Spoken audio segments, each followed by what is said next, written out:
Hey everyone, Ashish Sani this side from Innovate Yourself. Welcome back to another exciting video in the series of ESP IDF. In today's video, we are diving into the world of bootloaders, what they are, why they matters, and how to see one in action using the ESP IDF and the ESP32. Whether you are a beginner or just curious, just stick around. This one is for you. What is a bootloader? A bootloader is the first piece of code that runs when your ESP32 starts up. Its main job is to initialize your hardware, check your flash content, and load your main application.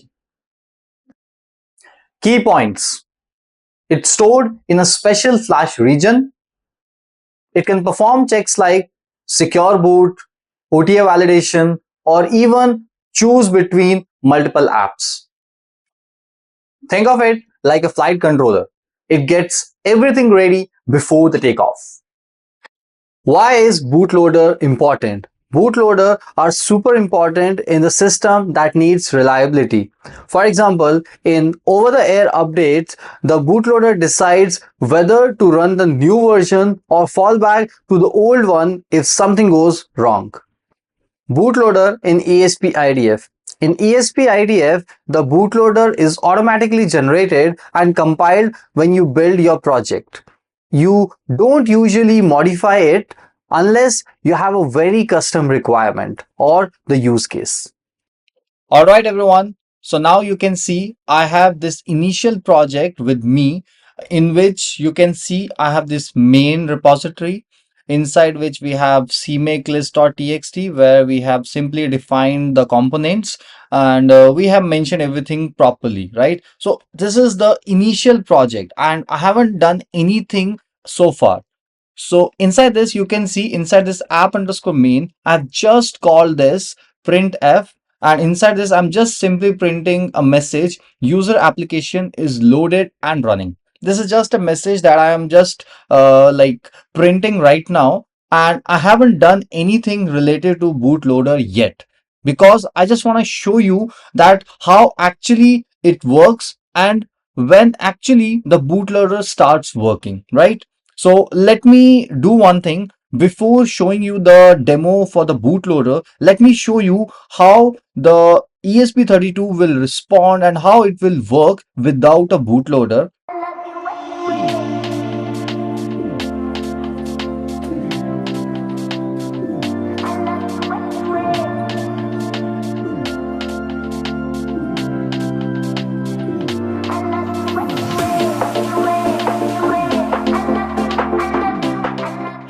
So for that, let me do one thing. Let me just go to the terminal, and in here, I'm just simply gonna upload my code which I have with me.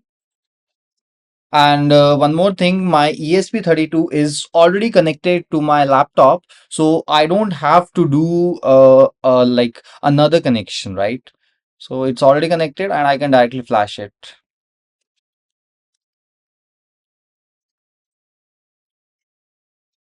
All right, guys. So now you can see inside the terminal. Let me just expand this. This is user application is loaded and running, and this is coming from this app underscore main function where we have simply called it, right? And now let me explain you where exactly the bootloader will start working, right? So you can see after this main task calling app underscore main, now your main program will start working. But bootloader will not start like after this. It will start before that. And let me show you from where. See, this green color text, this green color information that you're getting right here, it is starting from here. If you are working with a bootloader, you don't have to wait for this to end. You can simply start it in the beginning. In the beginning means before this line as well, right? So you can see ESP IDF version 5.3.2 dirty second stage bootloader. So it is second stage bootloader. So we are going to start with the first stage bootloader, and that is what I'm going to show you today. So let me go to the program and let me show you the project structure, that how it should be for your bootloader to start working and to send some functionality that you want it to execute before starting the actual app underscore main function, right? So let me show you that. For that, this is main directory and this is the main project, right? Now inside the main project, I have to create a directory with the name bootloader underscore component, bootloader underscore components. And not only this much, inside this, you have to create one another directory. It can be of any name, but make sure this bootloader underscore components is written as it is. Because if you don't put it like this, your bootloader will not work. Or in other words, you can say this is a predefined format in which you have to create this repository, right? So that is the reason I have to do it this way. And inside this, I can create any project, and let's say I am giving it a name as innovate yourself. So I'm giving it some random name, right? And just press enter. Now inside this, you have to create first CMake. Let me give it a name. This is the one which I have created. And secondly, I have to create a C script, and let me give it a name as, let's say, hooks.c. So I'm giving it this name, and it should be inside this innovate underscore yourself, right? So it should not be inside bootloader underscore component, but it should be inside this innovate underscore yourself. So this is how you have to make it. And now let me show you what exactly we have to pass in here. Basically inside this, I have to call this idf underscore component underscore register. So this one I have to pass. I don't need this include. I just need to change it hooks. So this is how I'm just adding a custom component, and that custom component is coming inside this hooks.c. So this hooks.c is this one which I'm registering right here, so that your bootloader will understand that this is the hooks.c script inside which I have mentioned the commands that should be executed as the first bootloader, or you can say the first stage bootloader, right? So I'm just simply going in here, and in here I have to write some script, and that code, or you can say that basic code, I have already with me. Let me just copy and paste it and let me explain it to you. So you can see I have this code with me. Inside this, you can see I have created three functions. This is the one bootloader underscore before underscore initialization. So basically before initialization, what it will do, after initialization, what it will do. So in this way we can do it. And similarly, this is bootloader underscore hooks underscore include. And this is basically a function to tell the linker that include this file. So that is the reason we are just putting it here.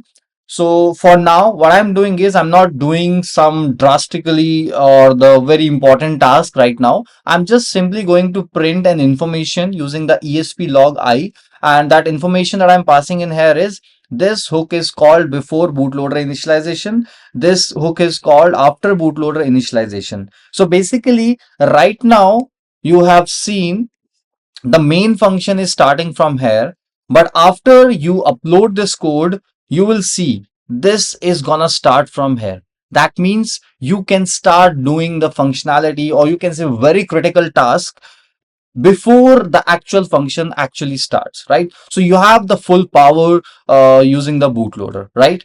So in this way, I have just created this. In this way, I have created, or you can say I have simply registered the custom component, and that is hooks.c. And apart from this, there is nothing else that you have to do. So for that, let me do one thing. Let me first delete this build so that it won't have any previous cache stored already, right? Uh, okay, done.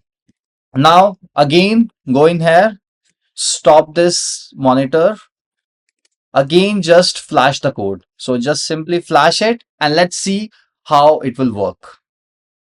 Let's wait for it to flash the code.